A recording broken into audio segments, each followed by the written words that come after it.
This is the low-cost windmill, low-cost high-power windmill, which started many years ago in Luzon. Karon niya na sa Batangan, and it's performing in this moderate wind.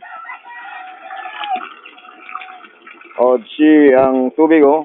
This water is from the tube well. Tube well situated mga 20 feet from where the windmill is. So from the tube well, 20 feet, ang intake, ang drawing pipe, saka ito ngayon ang resulta, oh.